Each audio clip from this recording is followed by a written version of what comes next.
Hola otra vez, bienvenido a estos videos. Hoy seguiremos con la segunda parte de la primera clase de introducción hacia la química inorgánica. Entonces, en esta nueva entrega vamos a comenzar a ver algunos antecedentes más vinculados a las propiedades químicas de los metales. Entonces, para comenzar, vamos a ver algunas funciones de los metales que nos puede llevar a entender la utilidad que puedan tener a nivel biológico. En esta primera diapositiva vamos a clasificar los metales en función de su capacidad de transporte. Los metales pueden participar en tres procesos de transporte. Están los procesos de transporte de electrones, transferencia de electrones.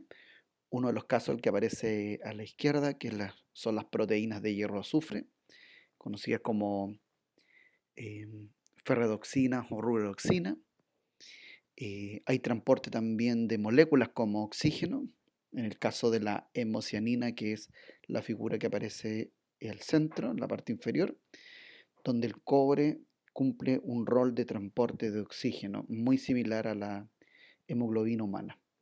Y tenemos también transporte de metales. También hay fenómenos de transporte de metales y para eso existen moléculas como los ferricromos que están encargados también de participar en transporte de metales, principalmente de hierro. Otras funciones importantes también de los metales están vinculadas a la catálisis, a acelerar procesos biológicos también, y ahí participan una buena cantidad de metales como el manganeso, cobalto, hierro, zinc, cobre, molibdeno e incluso vanadio. También hay metales que participan en procesos donde hay interacción con DNA. Son estos dedos de zinc, entonces, son pequeñas proteínas que pueden coordinar uno o más iones de zinc y ayudan a estabilizar los pliegues. Normalmente pueden funcionar para interactuar con ADN, ARN, proteína y otras moléculas pequeñas. Y tienen principalmente un rol estructural.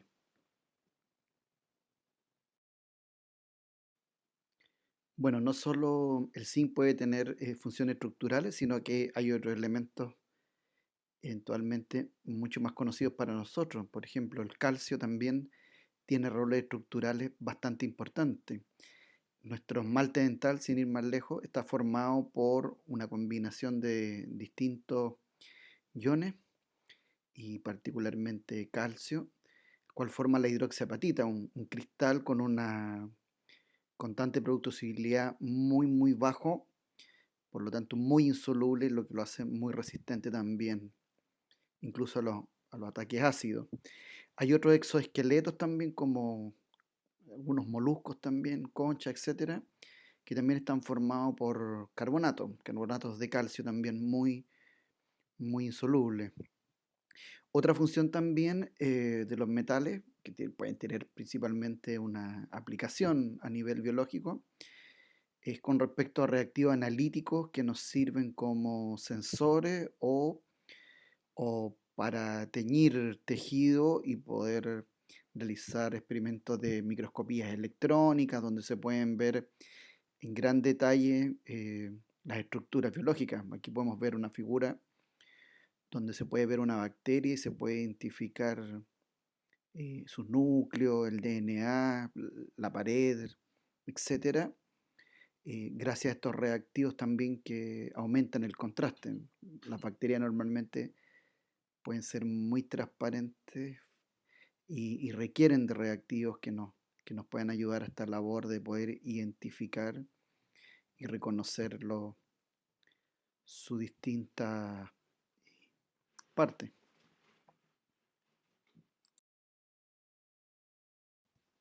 Otra función importante de los metales son los llamados metalofármacos.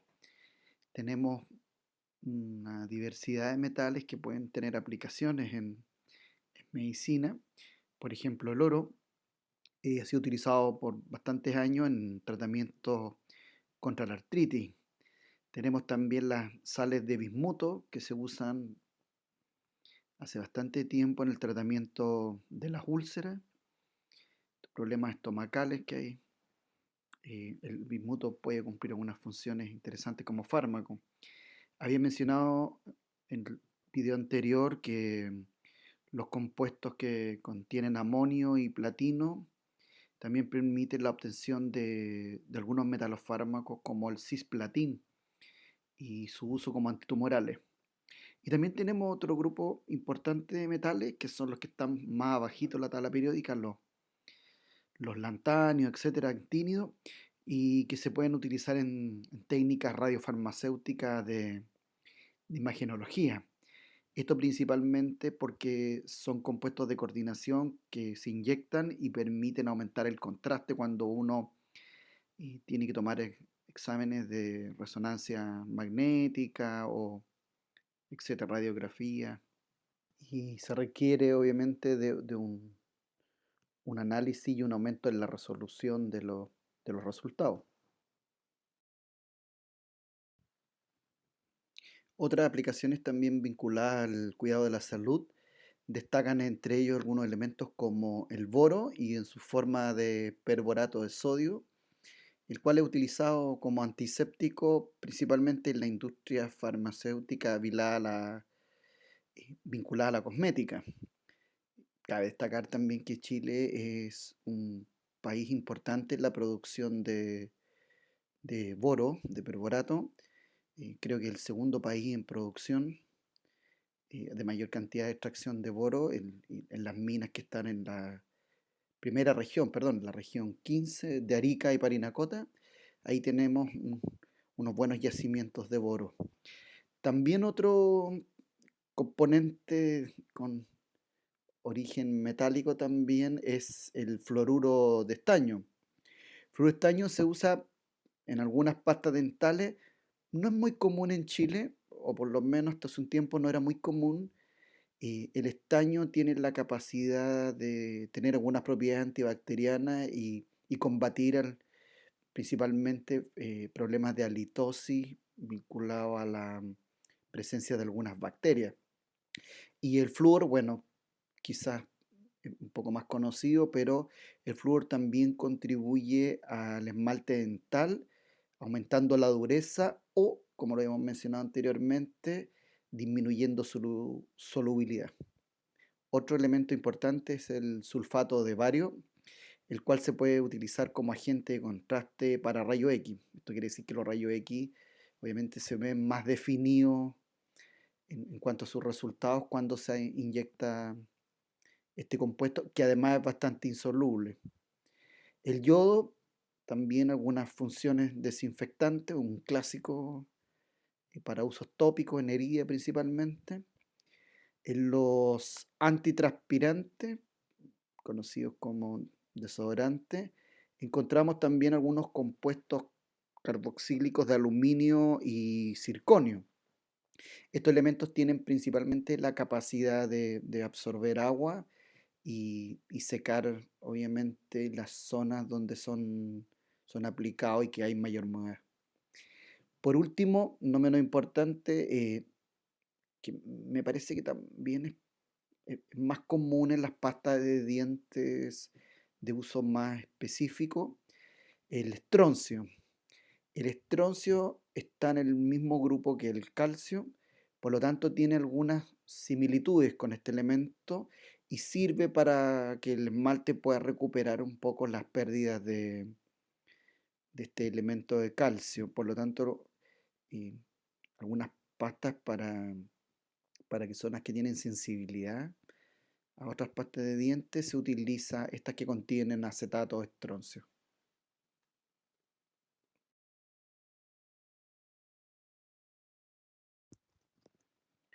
El gadolinio también es un elemento de los lantánidos que en las últimas décadas ha sido muy utilizado como agente de contraste, principalmente para mejorar los resultados de resonancia magnética nuclear.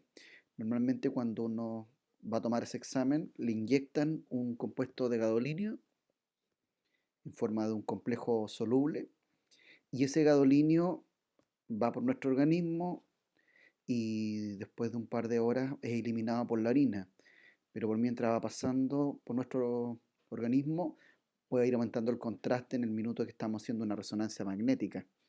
En la figura que aparece a la izquierda abajo, son cuatro fotitos tomadas en distintos momentos para un mismo punto y uno puede observar que al principio el contraste es bastante bajo, pero la segunda y la tercera foto ya el contraste aumenta, aparecen un poquito más los detalles y más blanco algunas zonas por donde este compuesto va pasando.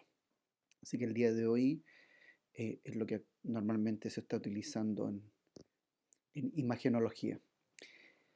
Tenemos también algunas aplicaciones de las sales de silicio que se han visto por ahí que pueden compensar el Alzheimer y también el zinc que puede tener una utilidad como agente fungicida y antimicrobiano. Es por eso que se utiliza en el champú. Normalmente los tratamientos contra la caspa están vinculados a algunos hongos, algunas esporas.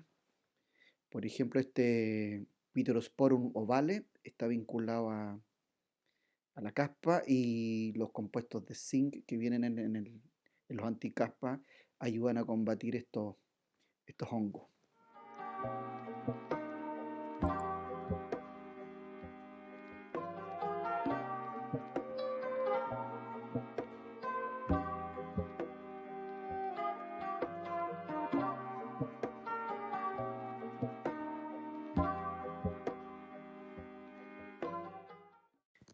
Bueno, y con respecto a las características de los metales o las propiedades, bueno, veamos qué tienen de especial estos elementos.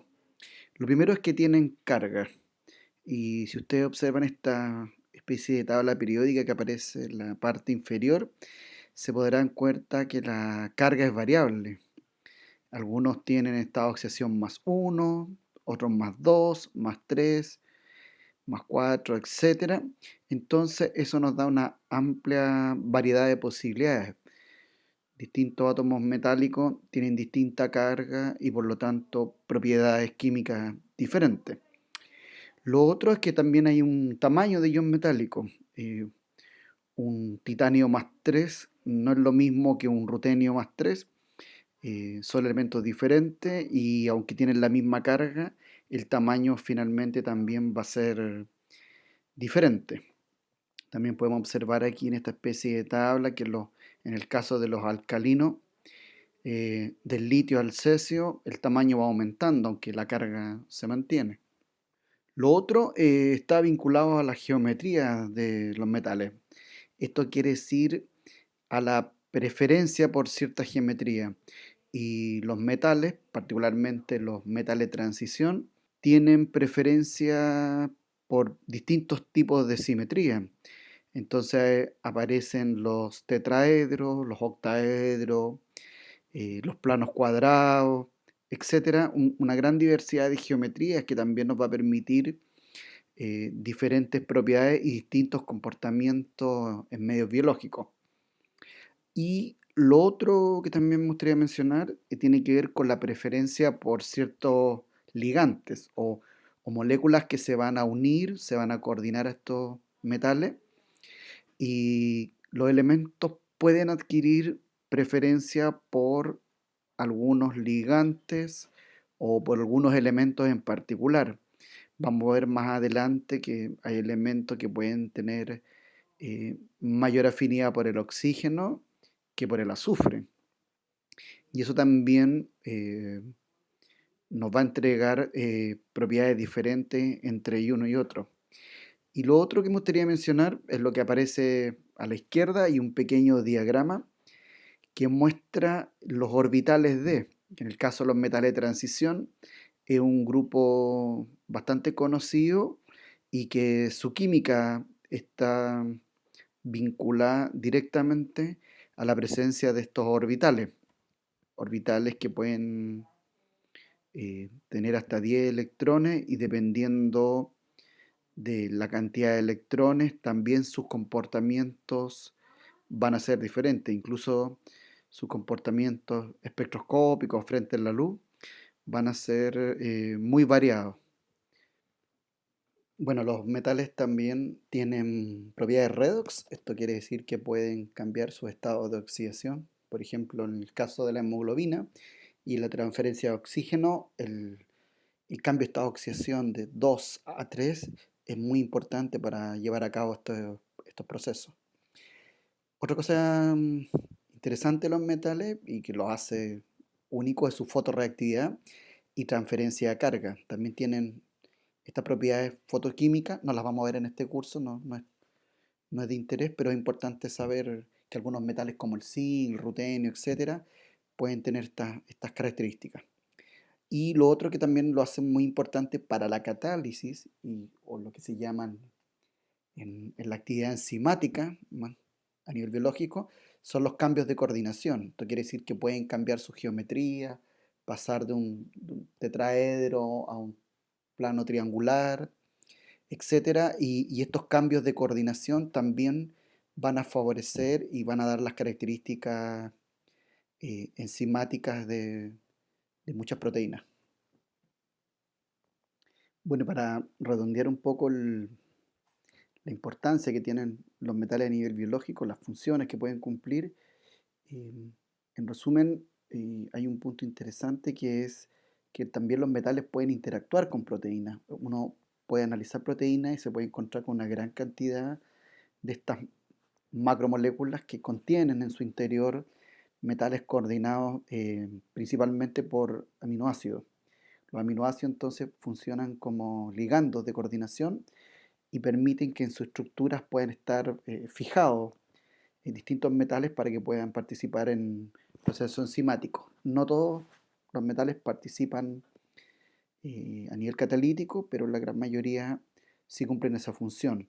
Entonces puede llegar un sustrato, ingresar al interior de la proteína, encontrarse con el metal y finalmente el metal va a cumplir un rol de sitio activo del, del- del- del centro de reacción, entonces, para que este sustrato se pueda transformar eventualmente en un tiempo muy corto en un producto.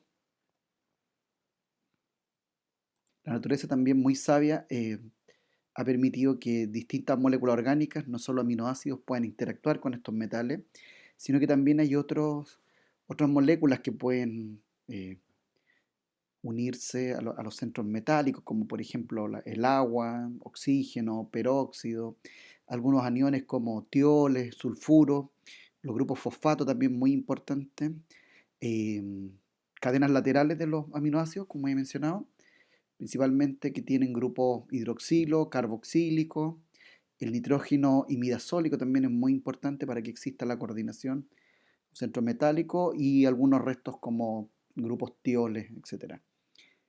Y eh, yo creo que lo más interesante que uno puede encontrar también es que hay ligandos de origen natural que, que aparecen en varios sistemas biológicos y que funcionan de forma muy eficiente y muy exclusiva. Son los anillos porfirínicos, en general estructuras porfirínicas como se observa al centro, y con algunas modificaciones tenemos algunos anillos bastante comunes, por ejemplo, para la fotosíntesis tenemos un anillo tipo porfirínico que logra fijar el magnesio al centro para que pueda participar en el proceso fotosintético. En el caso de la vitamina B12 también existe un anillo plano tipo porfirínico, en este caso falta un carbono ahí a la izquierda, se conocen como corrina, y tiene la capacidad entonces de unir al cobalto para que el cobalto pueda estar al interior de la vitamina B12 ejerciendo toda su actividad química.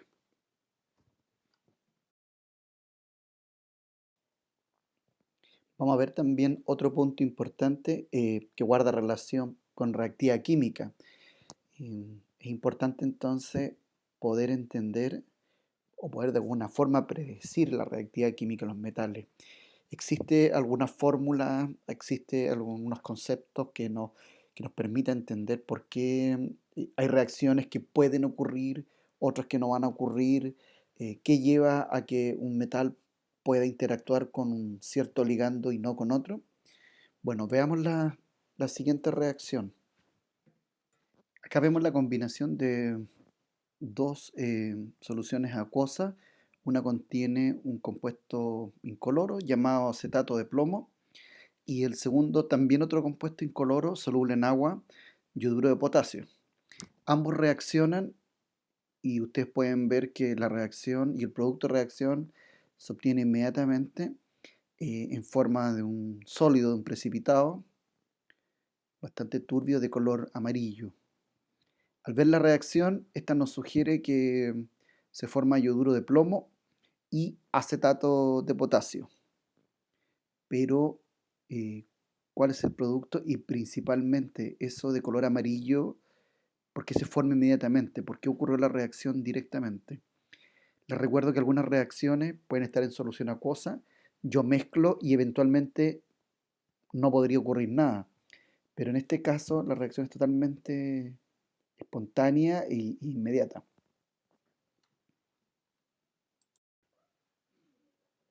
Bueno, la siguiente reacción es un clásico del laboratorio de inorgánica, a veces de química general, y consiste en hacer reaccionar un trozo de sodio en estado metálico, un trozo literalmente, y se pone en agua. Entonces, ¿qué ocurre? Vemos una reacción sumamente espontánea, exotérmica, que genera un gas ahí de hidrógeno y que además eh, alcaliniza el agua, deja nuestra solución con un pH básico. Entonces, uno se podría hacer la pregunta, ¿cómo podemos saber por qué esta reacción ocurre en forma tan espontánea? Porque hay cosas que se mezclan y no ocurre lo mismo. Yo tomo un trozo de aluminio, de hierro y lo pongo en agua, no se forma hidrógeno ni reacciona espontáneamente. Entonces, la idea es poder tener algunos antecedentes que nos va a permitir ahora predecir un poco la reactividad de los metales. Veamos entonces algunos antecedentes para entender algo de reactividad. En 1953 aparece la serie de Irving y Williams, la cual muestra que para un determinado ligante, la estabilidad de los complejos que se forman, o sea, la reacción de ese ligante con el ion metálico, aumenta de acuerdo a la siguiente serie, va aumentando desde el bario hasta llegar al cobre, aunque ahí en el cobre hay una pequeña anomalía, y finalmente termina en el zinc. También se ha podido observar que hay ligandos que tienen o que son más estables con algunos cationes metálicos, por ejemplo, aluminio más 3, titanio más 4, cobalto más 3. Mientras que hay otros ligandos que se han podido observar que son mucho más estables o tienen mayor afinidad de reaccionar con metales catiónicos como plata más 1, mercurio más 2 o platino más 2 también. Entonces, en esta siguiente diapositiva podemos ver una comparación utilizando la serie de Irving-Williams, donde dependiendo del ligando, en este caso ETA, etilengramino, NH3, perdón, podemos observar que la estabilidad va aumentando a medida que vamos desde el manganeso hasta el cobre pasando por zinc. Entonces es independiente del ligando, sino que la afinidad depende también de la posición donde está el metal en la tabla periódica. Otra forma también que puede ser muy útil para entender la afinidad, guarda relación con la diapositiva anterior, es que uno puede clasificar los cationes metálicos tipo A o tipo B. Tipo A son llamados cationes metálicos duros, que incluyen cationes alcalinos y alcalinos térreos, litio, hasta el cesio, berilio, bario, y algunos cationes metálicos de transición que son más ligeros, pero tienen altos estados de oxidación. Por ejemplo, titanio más 4, cromo más 3, hierro más 3, cobalto más 2 o los protones. Y por otro lado, tenemos los blandos, los que tienen una gran densidad electrónica, a diferencia de los anteriores, y que son metales de transición más pesados en bajos estados de oxidación, por eso tienen una gran densidad electrónica. Y ahí tenemos el caso del cobre, estado de oxidación más 1. Recordemos que el cobre tiene dos estados de oxidación, más 1 y más 2. Plata más 1, cadmio más 2, mercurio, estado de oxidación más 1. Níquel, paladio y platino en su estado de oxidación entonces, debido a su gran densidad electrónica, eh, son clasificados entonces como cationes metálicos blandos. Bueno, entonces en resumen, em, podemos clasificar los elementos en una especie de tabla periódica ahora en función de su dureza. Tenemos en color amarillo principalmente los elementos denominados duros. Tenemos en rojo los blandos, que son claramente menos. Y tenemos también los intermedios, que no son ni tan duros ni tan blandos. Por ahí hay algunas excepciones, depende cómo se encuentren. Y tenemos entonces esas tres formas de clasificar los elementos que nos van a llevar a entender algo de su reactividad. Entonces, en este esquema nos puede ser bastante útil porque podemos entonces ahora vincular y saber cómo va a ser la afinidad de ciertas reacciones. Si observan arriba, los elementos están clasificados desde duros hasta blandos a medida que van aumentando su densidad electrónica, su polarizabilidad, se van poniendo más blandos. Entre los duros tenemos el sodio, el potasio, etcétera, hasta los más blandos como el cadmio y el mercurio.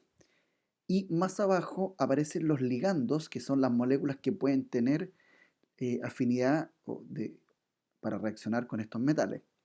Entonces tenemos el oxígeno, el nitrógeno y el azufre, ordenados también desde más duro a más blando. Según la regla de duro y blando, los duros van a tener más afinidad a reaccionar con los duros y los blandos con los blandos.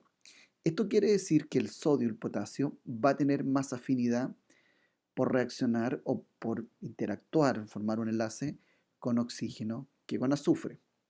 Entonces, cuando hacemos la reacción del sodio metálico en agua, obviamente el sodio se encuentra con oxígeno y como tiene gran afinidad entre duros, se va a dar la reacción en forma espontánea. En el caso del plomo, yoduro de plomo, eh, sulfuro creo que era, o yoduro, el yoduro también está en el grupo de los blandos y va a tener buena afinidad con el plomo o con elementos como el cadmio y el mercurio. Entonces, cuando reacciona un duro con un duro, se forma un enlace más bien de tipo iónico. Hay una cierta movilidad también entre ese producto. Y cuando nos vamos poniendo o vamos pasando los elementos más blandos, la interacción por mayor densidad se convierte en una interacción mucho más covalente y el enlace eh, es más fuerte, más fijo. Entonces, a partir de ahora, uno puede entender y ver las parejas entonces para saber cómo está la afinidad. Entonces, considerando estos antecedentes, ¿cierto? Esta teoría de ácidos y bases duros y blandos, les dejo esta tablita, esta tabla que les permite a ustedes jugar a hacer las combinaciones.